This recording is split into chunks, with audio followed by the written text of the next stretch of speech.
आवाज और तस्वीर की दुनिया के दोस्तों, सलामती हो आप पर।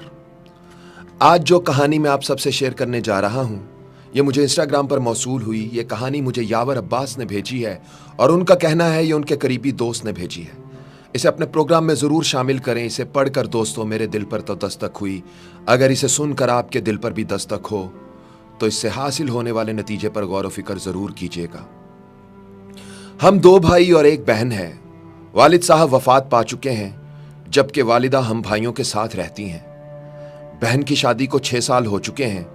इन 6 सालों में मैं कभी अपनी बहन से मिलने उसके घर नहीं गया। ईद शब बारात के मौका पर भी नहीं। सिर्फ माँ ही कभी कभार उससे मिलने जाती है। मेरी बीवी एक दिन मुझे कहने लगी, आपकी बहन जब भी आती है उसके बच्चे घर का हाल बिगाड़ कर रख देते हैं, खर्चा डबल हो जाता है। और तुम्हारी माँ हमसे छुपकर कभी उसको साबुन देती है, कभी कपड़े और कभी सर्फ के डब्बे और कभी तो चावल का थैला भर देती है। अपनी माँ से कहो ये हमारा घर है, कोई खैरात सेंटर नहीं है। ये सब सुनकर मुझे बहुत गुस्सा आया, क्योंकि मैं मुश्किल से घर का खर्च पूरा कर रहा था और माँ सब कुछ उठाकर बहन को दे देती थी। एक दिन बहन अपने बच्चों को लेकर घर आई हुई थी कि खेलते खेलते उसके बेटे ने टीवी का रिमोट तोड़ दिया। यह देखकर मुझे बहुत गुस्सा आया और मैंने माँ से कहा, माँ बहन से बोलो हमारे घर सिर्फ ईद पर आया करे, और ये जो आप उसे साबुन, सर्फ और चावल का थैला भर कर देती हैं, बस बहुत हो गया, अब यह सिलसिला बंद कर दें।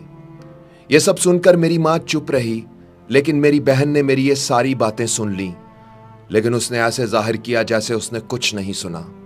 शाम का वक्त होने वाला था। उसने अपने बच्चों को तैयार किया और मुझे कहने लगी, भाई मुझे बस स्टॉप तक छोड़ आए। मैंने झूठे मुंह कहा, रह लेती कुछ दिन, लेकिन वो मुस्कुराते हुए बोली, नहीं भाई, बच्चों की छुट्टियां खत्म होने वाली हैं, अब मुझे वापस जाना चाहिए। फिर जब हम दोनों भाइयों में जमीन का बंटवारा हो रहा था तो मैंने साफ इनकार कर दिया कि मैं अपनी जमीन से बहन को हिस्सा नहीं दूंगा। बहन सामने बैठी थी लेकिन वो खामोश रही। मेरी मां ने कहा, बेटी का भी हक बनता है, लेकिन मैंने गाली देकर कहा, कुछ भी हो जाए मैं बहन को हिस्सा नहीं दूंगा। ये सब देखकर मेरी बीवी भी मेरी बहन को बुरा भला कहने लगी, मगर वो बेचारी खामोश रही। कुछ वक्त के बाद मेरा बड़ा भाई अलहदा हो गया और मां भी उसके साथ उसके घर चली गई। मेरी बीवी और मैं दोनों बहुत खुश थे, मगर हमारी ये खुशी ज्यादा देर तक कायम न रही और मेरे बेटे को टीबी हो गई। मेरे पास जो कुछ था मैंने उसके इलाज पर लगा दिया। 1 लाख का कर्ज भी सर पर चढ़ गया। भूख सर पर थी। मैं बहुत परेशान था। कमरे में अकेला बैठा था, शायद अपने हालात पर रो रहा था कि उसी वक्त मेरी बहन घर आ गई। बीवी ने मुझे बताया तो मुझे सख्त गुस्सा आया और मैंने कहा, पहले ही वक्त मुश्किल चल रहा है, ऊपर से ये मनहूस भी आ गई है। मैंने बीवी से कहा, कोई जरूरत नहीं गोश्त या बिरयानी पकाने की। थोड़ी देर बाद बहन डरते डरते मेरे कमरे में आई। मैंने नागवारी से उसकी तरफ देखा, मगर वो आगे बढ़ी और प्यार से मेरे सर पर हाथ फेरा और बोली, वीरे मैं तेरी बड़ी बहन हूं, तुम तो मेरी गोद में खेलते रहे हो, मगर अब देखो तो जरा, मुझसे भी बड़े लगते हो। फिर मेरे करीब बैठकर उसने अपने पर्स से सोने के कंगन निकाले और मेरे हाथ पर रख दिए। आहिस्ता से बोली, वीरे तू क्यों परेशान होता है, तेरी बहन अभी जिंदा है। बच्चे स्कूल गए हुए थे तो मैंने सोचा जल्दी जल्दी से मैं अपने भाई से मिलाऊं। भाई ये कंगन बेच दो, अपना खर्च चलाओ और बेटे का इलाज करवाओ। फिर वो आहिस्ता से बोली, भाई तुझे कसम लगे किसी को मत बताना कंगन के बारे में। फिर उसने मेरा माथा चूमा और 1000 रुपये मेरे हाथ में थमा दिए। मैंने देखा वो 100 50 के नोट थे। शायद वो मेरी बहन की कुल जमा पूंजी थी। वो जाने लगी तो मैंने उसके पैरों की तरफ देखा। उसने टूटी हुई जूती पहनी हुई थी, पुराना सा दुपट्टा ओढ़ा हुआ था। जब भी आती थी वही दुपट्टा ओढ़ कर आती। फिर वो चली गई। बहन की इस मोहब्बत को देखकर उस दिन मैं मर ही गया।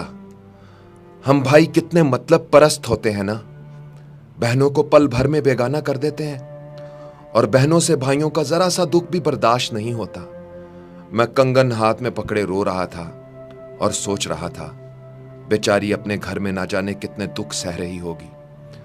कुछ लम्हे बहनों के पास बैठकर उनका हाल चाल पूछ लिया करें, वो इतने से ही खुश हो जाती हैं। यह अब मेरा जाती तजुर्बा है कि जब भी हालात खराब हों बहनों को दावत पर बुला लिया करें, फिर देखें उनकी वजह से कैसे रिज्क मिलता है। अफसोस हम समझते हैं कि उनके आने से अखराजात बढ़ जाते हैं, या माँ अगर उनको कुछ दे देती है तो हम समझते हैं इससे हमारे घर में कुछ कमी हो जाती है, मगर ऐसा नहीं है। जब तक हम बहनों पर मेहरबान रहते हैं कुदरत हम पर मेहरबान रहती है, और जब हम बहनों से शफकत का हाथ उठा लेते हैं कुदरत हमसे अपना हाथ उठा लेती है। उजैर भाई, इस कहानी को अपने प्रोग्राम में जरूर शामिल करना। लाखों लोग आपकी आवाज और बात सुनते हैं, वो जरूर इसे अपनी जिंदगी का हिस्सा बनाएंगे। आवाज और तस्वीर की दुनिया के दोस्तों, इस कहानी ने अगर आपके भी दिल पर दस्तक दी है तो इसे पाकिस्तान के कोने कोने में और पूरी दुनिया में पहुंचा दें। और अगर आप भी अपनी कहानी मुझसे शेयर करना चाहते हैं तो मुझे इंस्टाग्राम पर फॉलो करके मैसेज करें।